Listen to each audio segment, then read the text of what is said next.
Welcome to Staying Connected, a podcast where I talk to people about their stories with VEDS, Marfan, Loeys-Dietz, and related vascular and aortic connective tissue conditions.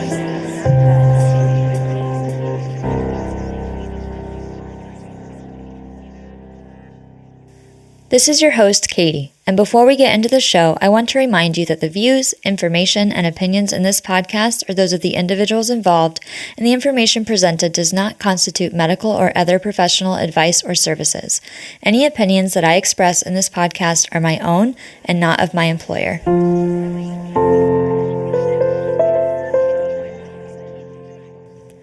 Welcome back. In this episode, we're going to reconnect with Grace Barnhart, who was on the show a couple years ago, sharing her personal story and caregiver story with Marfan syndrome. Grace is coming back on the show to talk about how her emotional experience with Marfan has changed over the last couple of years, as well as her recent eye surgeries.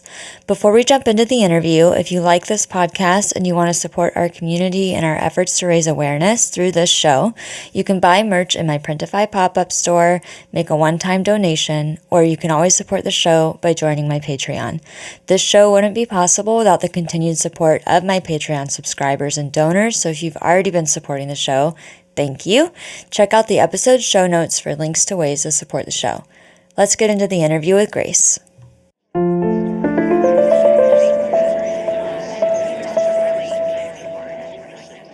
Hey, Grace, thank you so much for coming back on the podcast. For people that don't know you, this is Grace Barnhart. She was here on the podcast a couple of years ago. Do you want to introduce yourself to people who haven't heard that episode yet and don't know who you are? Absolutely. So I'm Grace. I am 21 years old and I have Marfan syndrome, and I'm also a caregiver to my dad who has Marfan's. I'm one of 3 kids, but I'm the only one that actually got diagnosed with Marfan's. And it has been quite the journey the past 21 years.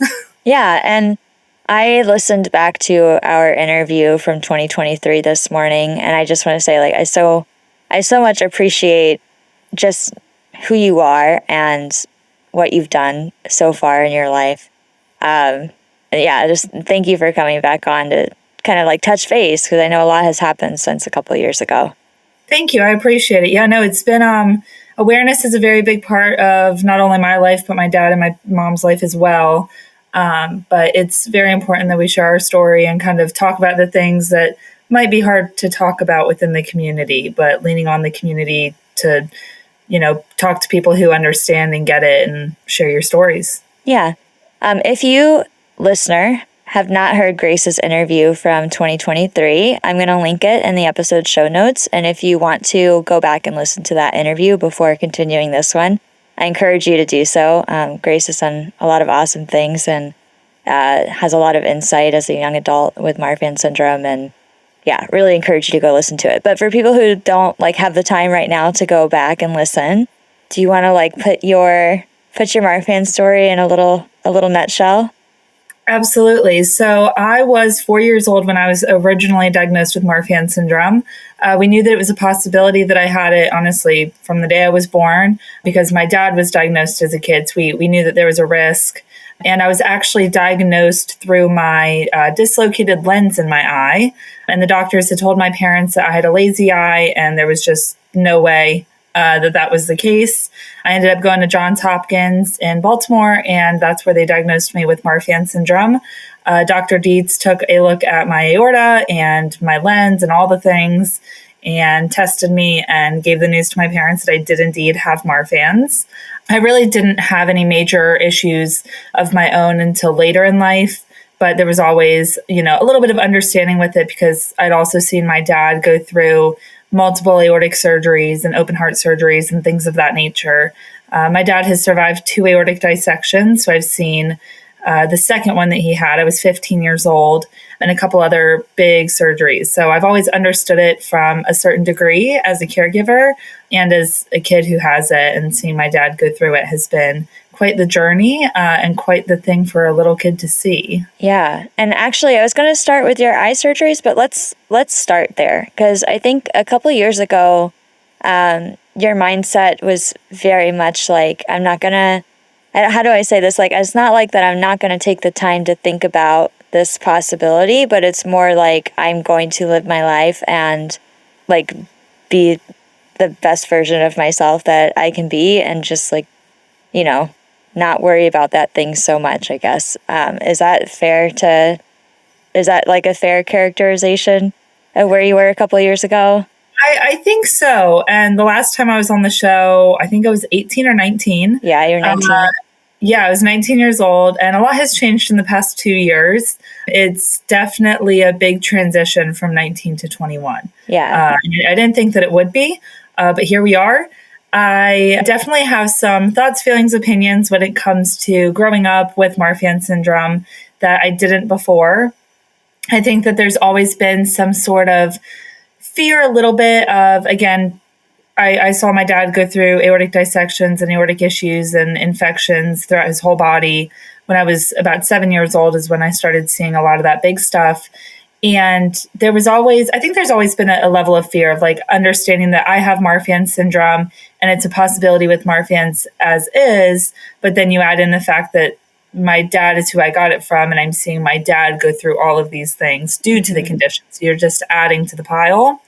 So I think there's always a level of fear and kind of wanting to be a little bit prepared for something to happen. And something my dad always says is hope for the best, prepare for the worst. And that's one of the things that I try to remind myself when I do get a little extra nervous or anxious. And I also think that it is important as somebody like myself who I do live a very normal life, right? I'm a college kid. I work, I go out with my friends. I do all of the normal 21-year-old things. But there is this additional factor to keep in mind that things can go wrong at any point. Yeah. So it's different than my average, world friends that I have who don't have Marfan's. Yeah. So let's talk more about how those emotions and fears have changed over the last couple of years. Yeah. So one of the big things that I've realized is people, whether they're my age or a little bit older, kind of, getting ready for their real adult lives, right? Having kids, having families, that kind of thing. And over the past couple of years, I've understood the human body and how Marfan syndrome obviously impacts those things later in life, right? Mm-hmm. I think the big thing is there's always been a level of my life that I've wanted to be a mom one day. And I'm 21 years old, so I'm not planning for that anytime soon. But there is a level of having to prepare a little bit earlier than, again, the average human when you have Marfan syndrome or a related condition. And it's just it can be tough because I see my friends getting ready for these things, or my friends getting pregnant or getting married and all of this. And there is that level of not only is there a risk of passing Marfan syndrome on, but also you might not pass it on, but the level of issues that gets added to your body when you have Marfan syndrome and you're pregnant can be pretty significant, whether that be just blood pressure issues or, dissecting while you're pregnant, which is a whole, major event that can occur. And it can be tough, right? Because you're wanting to do this, but it's also how much are you willing to put on the line? Yeah. Right? How much are you really willing to risk for this thing in your life? And then I think it also kind of goes hand in hand with relationships. And, I talked to one of my Marfan friends about this the other day, and I was like, I'm coming on this podcast and I'm planning to talk about this, but there's also like a little bit of like, I've never really discussed it before, but understanding that, just knowing that I'm not alone in these thoughts, especially as a younger girl, I'm like, why am I thinking about this at 21? But it's normal in our community. And I don't think that a lot of people know how to talk about it, myself included. But it's just interesting because people are, one of the things that you do when you're getting into these like more serious relationships or whatever the case might be is, what is your family going to look like? Right. And is that something that's important to everybody involved? And I think it's interesting when you are like, hey, this is important to me later in life, but I also want you to be aware that there are these risks and these other things that can occur. And how does that impact relationships down the road? Right. Mm-hmm.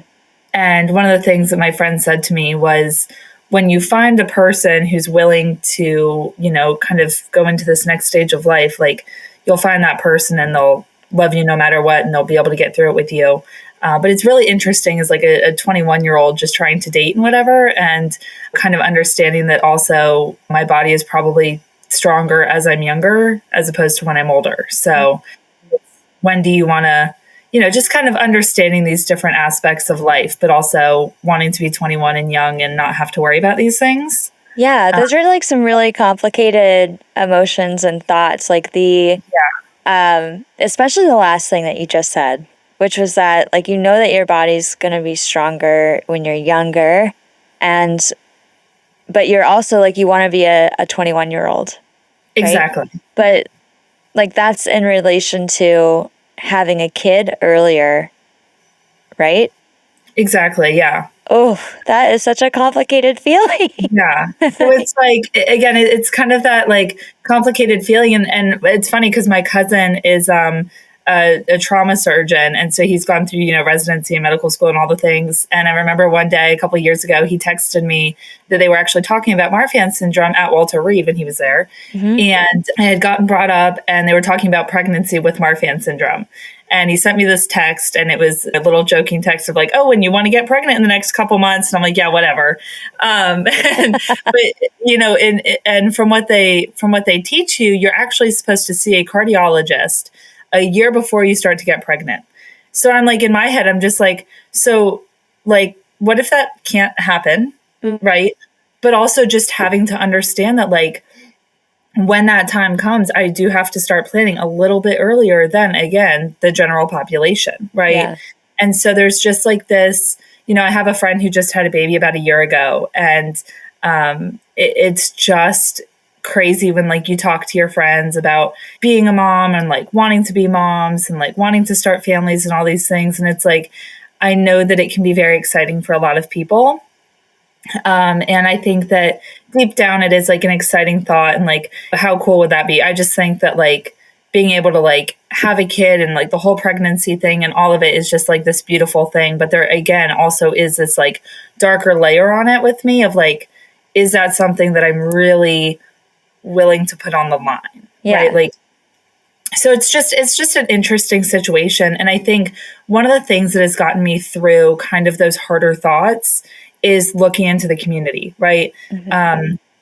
And, if you're involved in the community, I think everybody in the Marfan community knows Maya Zimmerman, and she's been on the show, and she's absolutely incredible.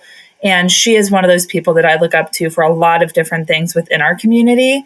She was actually the first person I met beyond my dad who had Marfan syndrome. And this was years and years and years ago, but we absolutely love Maya. And I look up to her a lot in this aspect of like, Maya has 4 children, 2 of which she had herself, 1 of which has Marfan's, the other does not, and the other 2 are adopted. So it's just like looking at her as kind of like a source of inspiration and like motivation of like, Maya's family is like awesome, right? And like they have all of the different viewpoints and outcomes, if you will, right? And they're doing great and they're figuring it out. And I just think that looking into people in the community who have families despite the issues that might come with it is just really, really, really helpful when those thoughts start to get a little emotional. Yeah. Yeah. And I'm so glad that you're surrounded by community, like through, like you, like grew up with this community. Like, so you have examples of people and how they've done it. And I know that you know this, but you don't have to know the answer right now on what's the right choice for you, right? Like you're 21 and you still have like all this time. Exactly. To decide. And there's lots of options available. And yeah, it is a hard thought to have at that age. Yeah. So like, okay, how do I? Really is. And again, it's like, I was talking to my friend about it and I'm like, it's just such a weird thing to discuss, right? Because again, like, I think looking from an outside point of view, it's like, people are like, you're 21, like you have so much time, like whatever right. else. I'm like, I understand that, but there is this degree of like, you see these people having babies, getting pregnant, whatever else. And it's like, it's supposed to be this fun and exciting, right, beautiful thing. And then like you have this hanging over your head of not only can I pass it on, I might not pass it on, right, but it would be an extremely high risk pregnancy and like all of these different things. I'm like, also, I'm single, right? I'm a single 21-year-old, right? So it's just like, there's just a lot to it. But I think just kind of talking about the harder topics like this. Again, I haven't really talked about this before on any podcast or, any of my speeches or anything like that. But I think one of the things that I've always been big about with, spreading awareness and sharing my story is talking about the harder things, right? I mean, we have our good days, we have our bad days, we have our thoughts that we're like, am I alone in this? Am I not? And I can guarantee you, if you're having any of these emotions, you're probably not alone. Right. Exactly. And that's why I think I wanted to touch on that a little bit. Yeah. Because I'm sure there's somebody else out there, even if they are a young 21-year-old single woman. Yeah. It's still something that goes through your mind. And that's absolutely like a good thing to talk about. Do you want to talk about dating and what that's like? Sure. So I am single. I am 21 years old. So dating at this age is a bit challenging, to say the least. But I've been with people, I've been on dates, and I think that there is a degree, because I have friends that are like, so do you bring up Marfan syndrome like on dates? Right, right. Especially first dates, right? It's like, how do you do that? And I do. I do to a certain degree. And I think I do mainly because the awareness aspect of my life is so big, right? The advocacy, the speeches and podcasts and things of that I do is a big part of my life. So I usually bring that up. And there's a lot of questions about what is it actually like? Do you feel it? Yeah, but it's a little deeper than that. But I mean, we talk about it, and I think it's interesting because, again, I'm also not bringing it up on first dates as pregnancy is a thing, right? Like that's not something I'm bringing up to a poor 22-year-old boy or whatever, right? But no, I think it definitely is a bit different. Yeah. And just kind of, I think one of the things that I used to really struggle with was actually confidence with Marfan syndrome. And I am taller, but I'm really not that tall within the Marfan community. I'm about 5'9", 5'10". So I'm tall, but I'm not, Marfan tall, right? As some people say. Not Liam Not tall. Liam tall, not Liam Nelson tall. Absolutely not. And I think that was always something, and then that I've had to learn to embrace, but also with my glasses, right? So, which we'll dive into, I'm sure. Yeah. But I had these thick bifocal glasses. And so I think there was always a level of confidence that I kind of had to embrace. And then bringing up the glasses, right? I think one of the things that I try to do to not only make myself feel more comfortable and confident, but also I think I'm pretty funny, but but I throw out little jokes about the glasses or whatever, because obviously they were there, they were apparent, and I bring it up and we talk about Marfans. And so I think it just, I do talk about it a little bit, but I don't talk about it a ton until it's more serious. Yeah. And then I think another thing, when I do podcasts and things of that nature that are online, I do not send it to them right away. Which I think me and a couple of my friends have actually talked about, those who do the advocacy work and awareness side of things, especially on social media, is I'm not sending you an hour-long podcast of me sharing my story. Right. If I've gone out with you 2 or 3 times, we'll get to the root of all that later, right? But no, it's definitely interesting. But again, I'm also a 21-year-old dating, so it's going to be interesting either way. But yeah, so it's a little bit different, but yeah. Yeah. Oh my God, I love that so much. Sorry. That got me. I'm remembering dating when I was 21. It's rough. It's hard. It is so rough. Right? And you have social media now, and oh my God. It's not for the weak out here. I guess it makes me wonder, have any of the people that you've dated, have any of them Googled your name before a date and found your information about Marfan syndrome? Not that I know of. Okay. So I actually, funny enough, I went on a date a while ago, actually on Valentine's Day, a first date on Valentine's Day. It was not planned that way. It just happened to be that Friday. And we were texting a couple days before, and I was doing some Marfan awareness thing. And I brought it up briefly to him, right? Yeah. Like, oh, like I'm speaking on a podcast, right? Mm-hmm. And he was like, oh, wow, like you're famous. And I was like, yeah, no, but sure, like, whatever. Tell yourself that, right? And so I did a very brief synopsis of I have a rare condition. I share my story. I advocate, right? Yeah. So there's some things, but no, it has not been brought up to me. Okay. That information has been found. There, very well may have been, but not that I'm aware of. So Not funny. that I'm aware of. Not that you're aware of. Yeah. Well, let's talk about your eyes some more, because I know that when I saw you at conference, I think you had just had eye surgery, or you were just about to go back for another eye surgery. Do you want to talk about that? Yeah, so I was actually 2.5 weeks post-op from my first surgery. And so a little background, again, when I was originally diagnosed with Marfan's, they realized it because I had a slightly dislocated lens. Over time, that lens shifted more to the point where it was practically floating around my eye. So they took them out about 10 years ago. Up until these surgeries I just had, I had, again, the thick bifocal glasses. I had no peripheral vision. I relied on the glasses. I started looking into surgery when I was 18 years old, because when I had my original surgeries, they said that, oh, when you're 18, you can get the lenses put back in. So, of course, like maybe a week before I was 18, I was like, all right, let's do this. Like, let's do it. And I kind of went back and forth on different surgeons, which is very common in this community. I wanted to make sure I found the right surgeon who knows about Marfan syndrome, who's not like, oh, you have Marfan's, cool, right? Like, okay, like I want somebody who's more confident than that, but Yeah. all right. And so I went to multiple surgeons, multiple doctors, and I was like, nope, it's not going to be any of you. I honestly kind of gave up for a little bit, and I was put in touch with a doctor at Johns Hopkins, Dr. Jefferson James Doyle, who is absolutely incredible.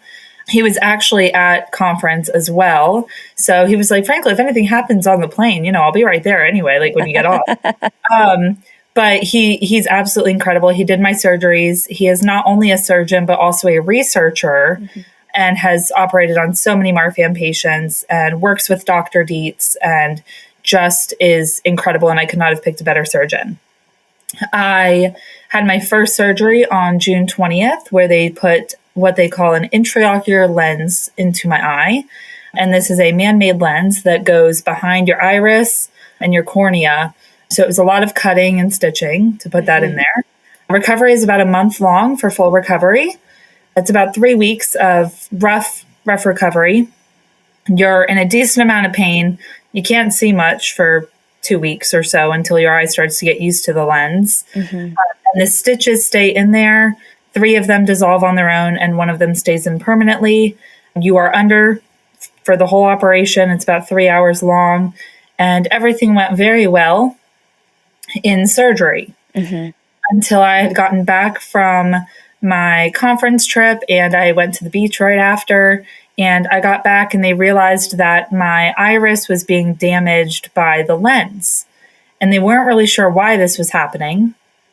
So what did that feel like? Like what gave you didn't feel it? Okay. I did not feel it. I went in and they realized it through scans. Okay. So I had gone in and they were doing all the scans and everything. And it was weird because it wasn't impacting my vision. I didn't feel it. My vision was fine, whatever else. And they just realized that it was thinning. And they weren't sure why it was happening, because he's done this operation on so many Marfan patients. So it wasn't like a weak connective tissue thing, we didn't think. And he really couldn't figure it out. So after talking with a lot of surgeons and other researchers and whatever else, they ended up scheduling another surgery to fix it and pull the lens back a little bit further. We had surgery scheduled for that Wednesday. And I went into Hopkins on that Monday. And if anybody in the community knows, you can be at those post-op appointments for an hour, or it can be 7. So I was there for that 7 hours doing all of the pre-op work. And it was interesting. And this is one of the things I really like about my surgeon is less is more. He's like, I really, really don't want to have to operate again. because it looks great. Like, he's like, everything surgically looks great, but there's this one issue. So after looking into my eye, he's like, yeah, we're going to have to stick with the surgery on Wednesday. I got home after that long day at the hospital, and he texted me, can you come in first thing tomorrow morning? And again, anxiety through the roof. Oh, yeah. Yeah. I was just with you all day, sir. I'm seeing you on Wednesday for surgery. Like, what is going on? And he said, I want to try something tomorrow morning. If it works, you won't need surgery on Wednesday. If it does not work, you'll need surgery on Wednesday. I was like, great. So we're really rolling a dice here. How did you feel about that? Very nervous. I cried a little bit because I was overwhelmed. And I also, at that point, it was like, great, I have 24 hours before I need to prepare for another surgery and another recovery. And now you're throwing in that I might not have to do that, but I also might still have to. So I don't know what is going on. But I was like, I will be there first thing tomorrow morning. And also Hopkins is about 2 hours away from me. So, adding in that component of, okay, so what are we doing? Yeah. So it was overwhelming, but I trusted my surgeon.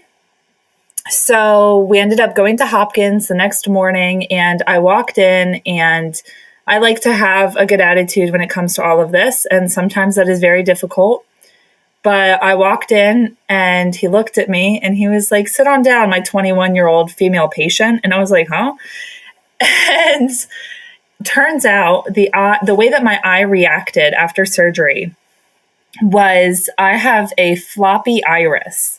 So my iris was mobile and hitting my lens, which was damaging the iris.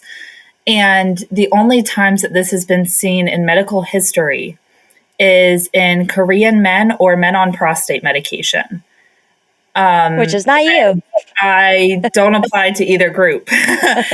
So we're not really sure why this happened. It looks like I'll be a case study at Johns Hopkins. And it was just bizarre. So what we ended up doing to fix the issue was I went into a room and they shot lasers into my eyeball.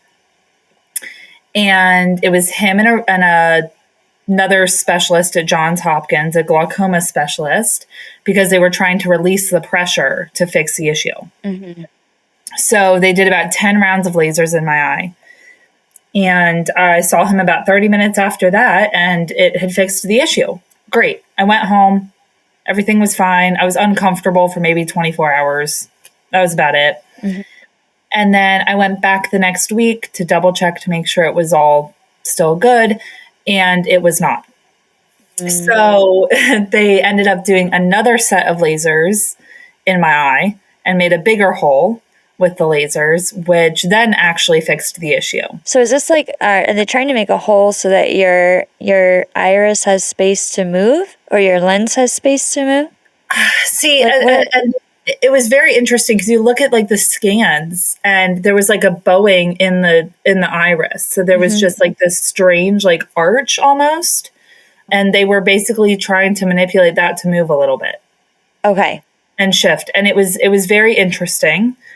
But again, that's one of those things that I really, really enjoyed about my surgeon and the team that I had was he wasn't looking to just fix the issue.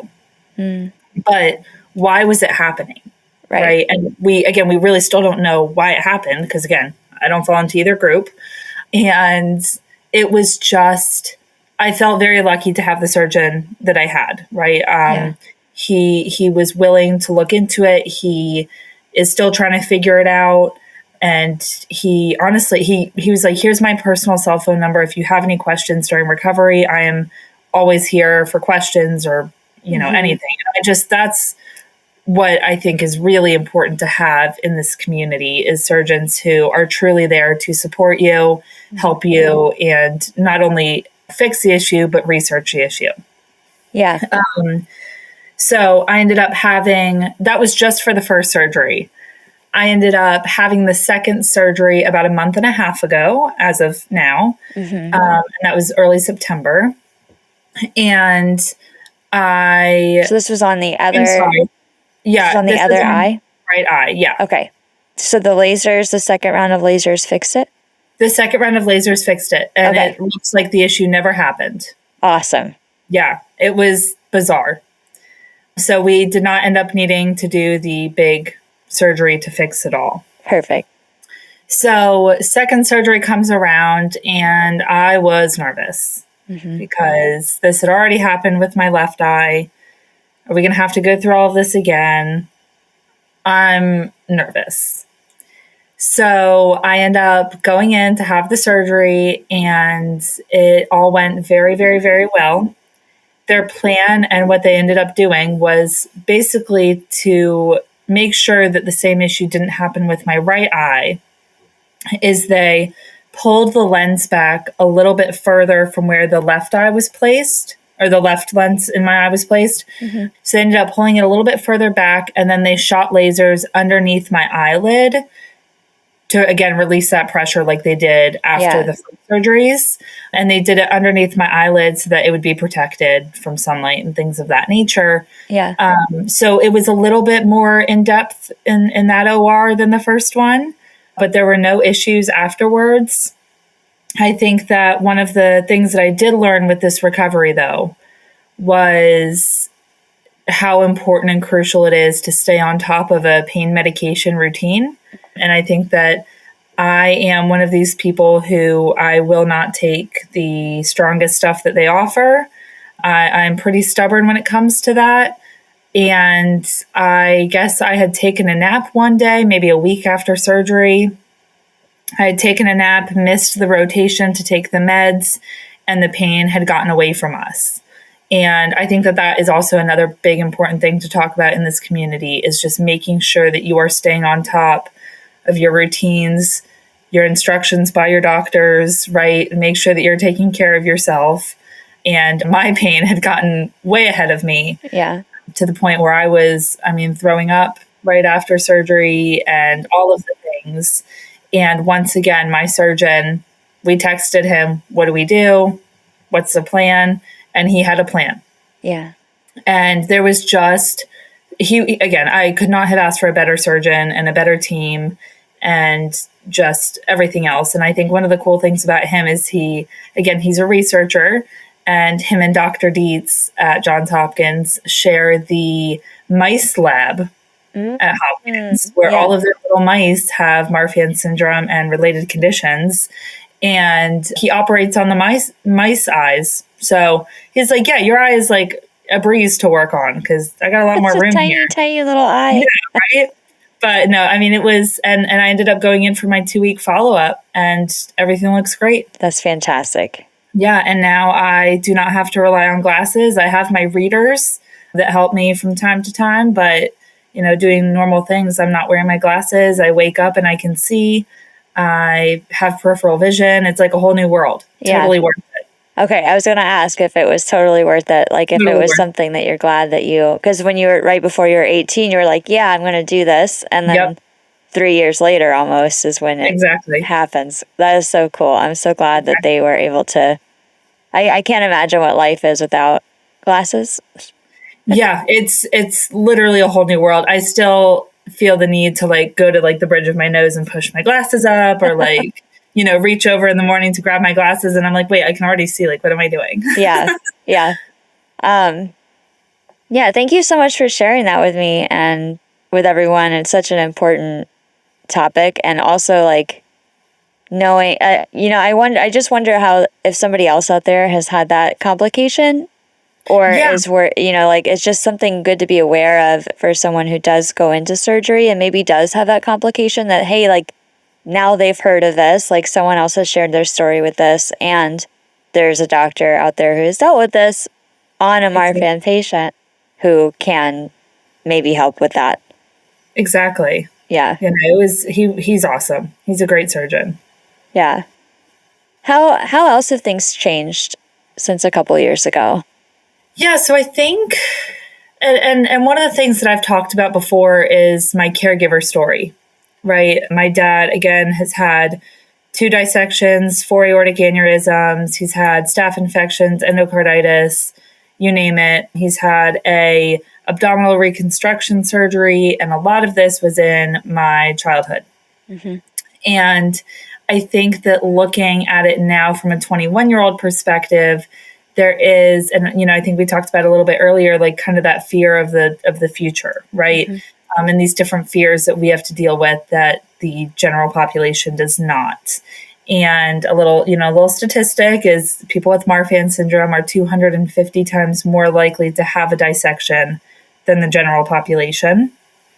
And one of the things that I think has always been in the back of my mind in some degree is, when is it going to happen to me? Right. And I think there's a level in my head of, look, my dad's survived too. Like, if and when the time comes for me, who's saying I won't, Yeah. And so I think that there's always a different level of just, and I was talking to my mom about this. And one of the things that she told me when I was really young was, parents want their kids to have a better life than they had, right? Like, parents want their kids to have an easier life, a better life, whatever else. And, there's already kind of that different life for me, right? And then my other friends have. And my mom and I were talking about it, and we're like, it's not so much like I have a worse quality of life or a less quality life, but I have a different quality of life, right? I tell people all the time, if you want to look up Marfan syndrome, text me. Don't go to Google. Don't go to Google. They might answer some questions, but Google will tell you Marfan syndrome is a life-threatening medical condition that affects the body's connective tissue, there's some truth to that. But there's also a level of, I don't want you reading that and thinking that, like, we're going to go out and do something and next thing you know, I'm gone, right? Like, it's really not like that for a lot of cases. But I think that there is always that degree of understanding my body differently than other people, right? My mom's like, it's not so much a worse quality of life, it's a different quality of life, right?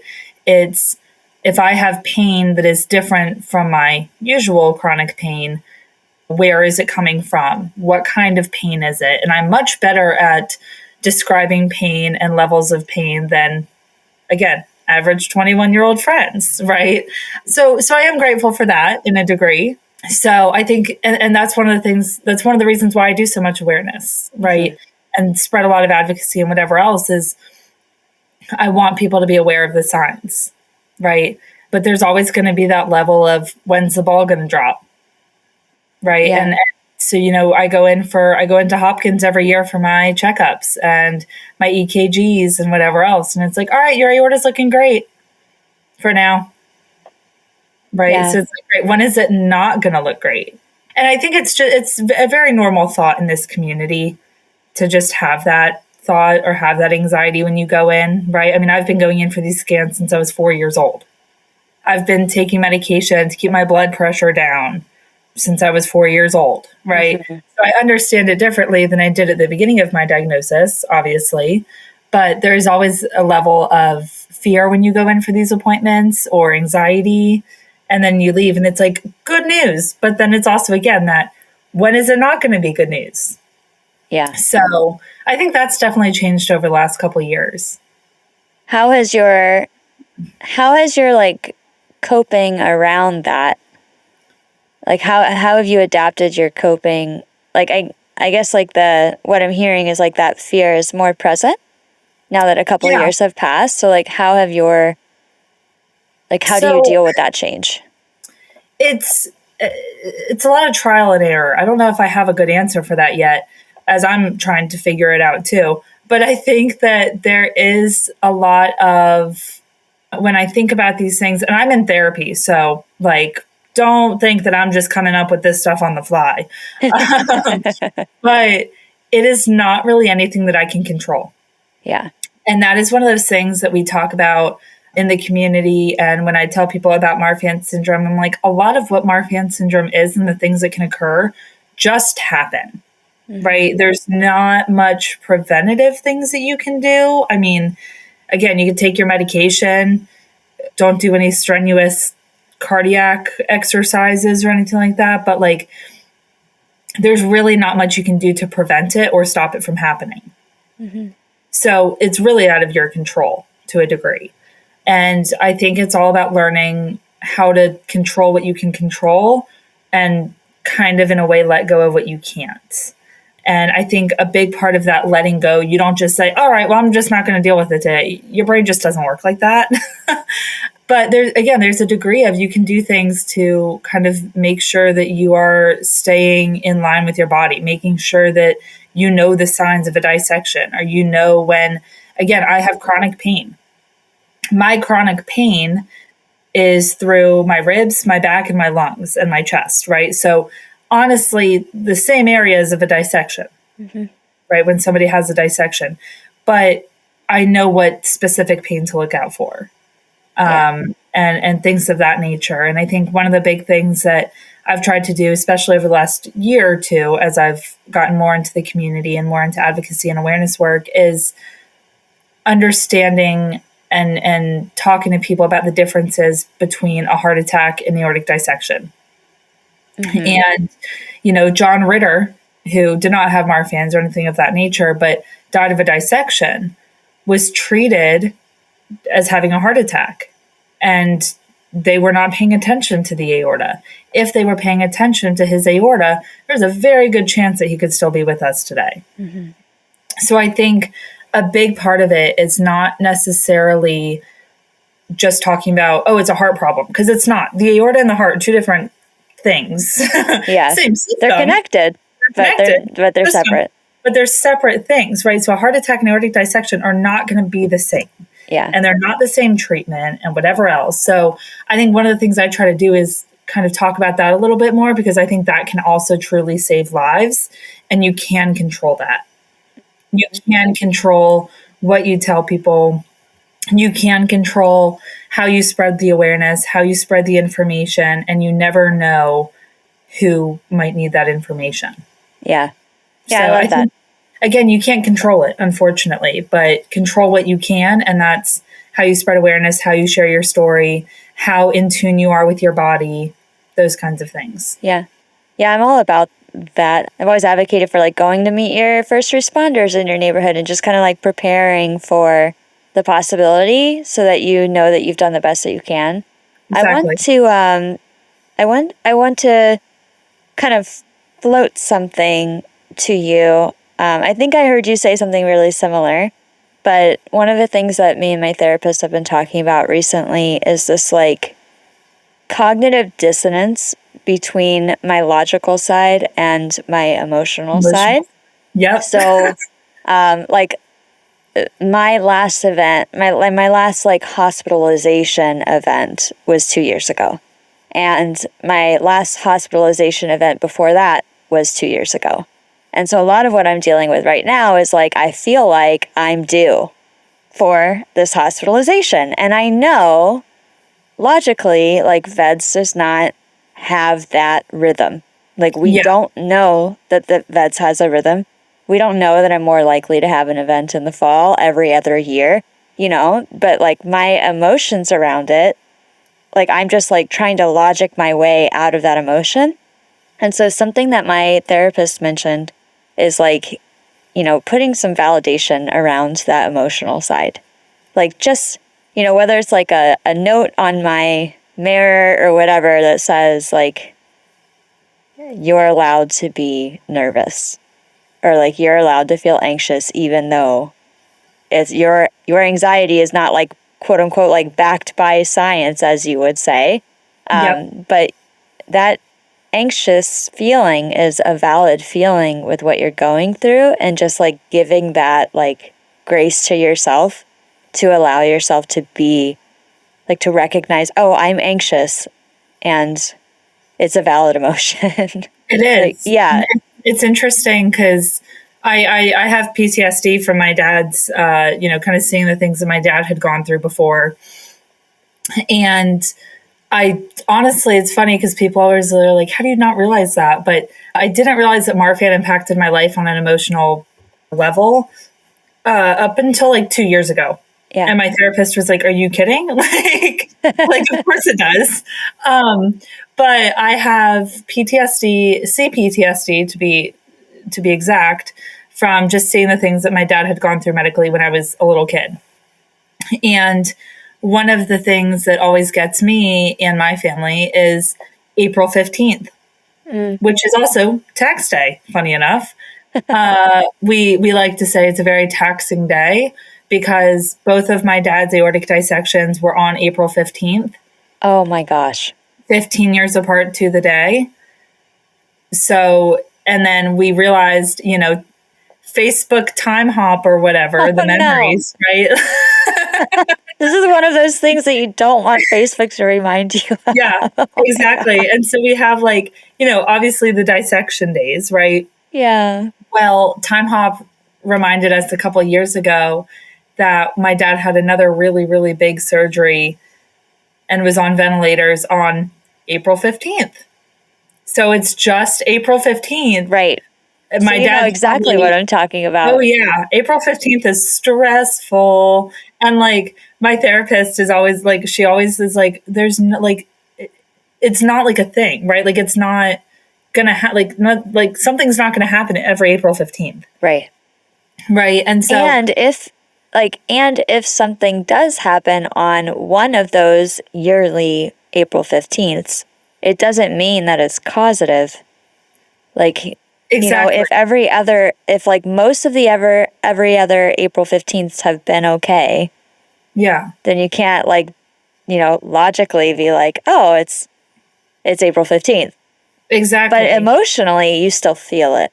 Exactly. And it's very interesting. And so one of the things that I try to do when those days come up, or when those, for you with your every other, and, is I try to stay off of social media. And, luckily for me, it's just April 15th. But it's just, again, I don't need time hop reminding me. Right. I'm well aware, right? I don't need all these other things to be reminding me. I just don't need that. But one of the things that we try to do is spread awareness on those days, right? I mean, they're my dad's aortiversaries. Take the power back. Take the power back of that day, right? My dad very well could have died on April 15th multiple times. He did not. Yeah. Right. And every year he does his post, right, of thankful to be here. One of the things that my dad tells people, because there's no scientific reason why my dad should still be alive with everything that he's gone through. And as he puts it, his reasons for being alive are Will, Grace, and Delaney, me, my brother and sister. And it's just, every year my dad does his post of thankful to be here, whatever else. And he always does it a couple minutes before it's midnight. Just you don't want to jinx it, Right. But no, it's having all of these emotions is very valid. And I think, again, with kind of that fear of the future, right? It's, again, from talking about what we talked about earlier, do I want to have kids? I can control that. What I can't control is, do they have Marfans? Do I dissect while I'm pregnant? Right? Can't control it. What's the other option, though? The other option is I could not pass it on. I could not have a dissection. These things aren't bound to happen. It's just something you have to keep in mind. Yeah. Dissecting with Marfans, there's a very good chance it'll happen at some point in my life. Does that mean I want to walk around every single day, questioning it? I really don't. Yeah. I really don't. And I think that's one of the really big things that has gotten me through the really hard days, whether it be, anything in life really, is just, do I really want to live my life worrying about these things, right? I want to be a 21-year-old girl, right? I want to go out and have a good time with my friends, right? I want to go out. I'm a big concert girl, right? I love going out and going to concerts. I have a very normal life. I just have to keep these things in mind while I live my normal life. Yeah. I am so glad that you came back on the show to talk about what you've been through over the last couple of years, and how things have changed emotionally since then. And I'm just, I tell everybody, I am very, very appreciative of you. Thank you. I appreciate it. It's important to me that I share my story, because you never know who's going to need it. Exactly. Yeah. Is there anything that you want to sharing everybody's stories? Thank you. It's my pleasure, really. Is there anything that you want to share with anybody listening before we end this episode? Not that I can think of. I think, again, just, get involved with the community if you're not already. Again, this is not something that I talk about a lot. It's my first time talking about kind of the fear of the future with, those things. But have those hard conversations because you don't know who else is going to need it. And live your life to the fullest. Marfan syndrome and these related conditions impact your life, but they don't have to be your life. I am Grace. I am 21 years old. I am a social work student, future social worker who also has this thing. So don't let it consume you, but let it be a part of you and do what you can to share it. Yeah, that's great advice. Would it be okay if I put your social media handle in the description of this episode so if people want to reach out to you? Cool. Of course. All right. Thank you again so much for coming on the show again. Thank you.